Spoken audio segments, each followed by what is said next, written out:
नमस्कार बंधुरा केमन आছেন সবাই ব্লগের শুরুতেই সবাইকে স্বাগত জানাই। আজকে আমি যাচ্ছি আমার ঘরের জন্য একটা ছোট স্টাডি টেবিল কিনতে। এটা খুব দরকার আমার আপাতত। তো মোটামুটি আমরা পৌঁছেই গেছি যে দোকান থেকে কিনবো সেই দোকানের সামনে। আর এই বাড়িটিকে দেখুন কি পুরনো বাড়ি, ভিতর থেকে পুরো বটগাছ বেরিয়ে এসছে বাড়িটার। মোটামুটি আমরাও চলে এসেছি, চলুন এগোনো যাক এবার। এখান থেকে আমি আগেও অনেক আমার ঘরের জিনিসপত্র নিয়ে গেছি, বেশ ভালো ভালোই কালেকশান থাকে এখানে, আর মজবুতও হয় মোটামুটি।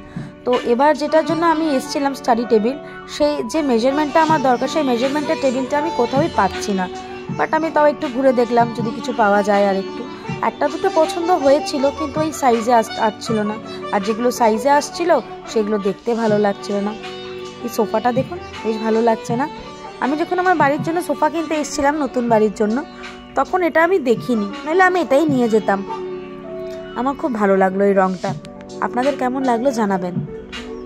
এখানে আরও একটা বিষয় খুব ভালো লাগে, যাদের বেডরুমগুলো ছোট ছোট সাইজের থাকে, এরা বেশ সুন্দর করে সাজিয়ে দেখিয়ে দেয়, মানে কতটুকু সাইজের মধ্যে হলে ঘরগুলো কিভাবে সাজানো যেতে পারে।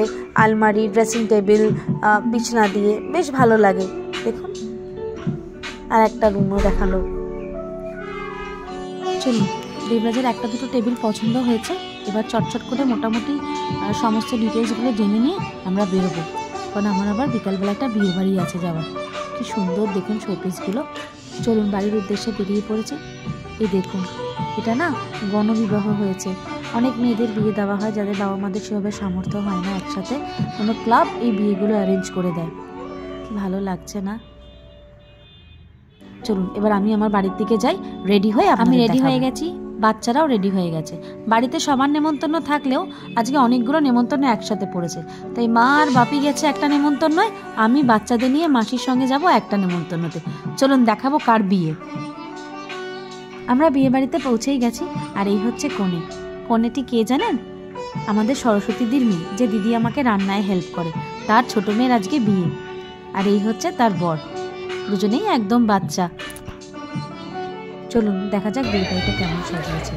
এটা সরস্বতীদির ছোট মেয়ের বিয়ে। আমি বড় মেয়ের বিয়েতেও এসেছিলাম, তখন মামুনির সাথে এসেছিল আমার।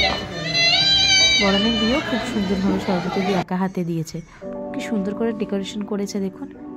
এখানে বর বসবে আর এখানে বউ বসেছে অলরেডি।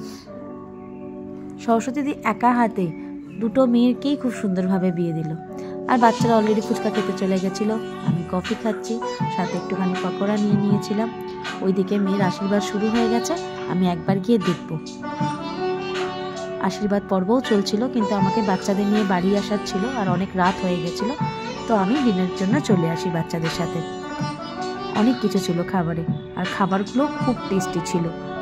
সরস্বতীদির বড় মেয়ের বেলাতেও যে খাবারগুলো হয়েছিল সেগুলোও খুব টেস্টি ছিল। আর সরস্বতীদি এতটাই কেয়ারিং, সরস্বতীদি ভাবলো যে আমাকে বাড়ি এসে যদি আবার দেবরাজের জন্য রান্না করতে হয়।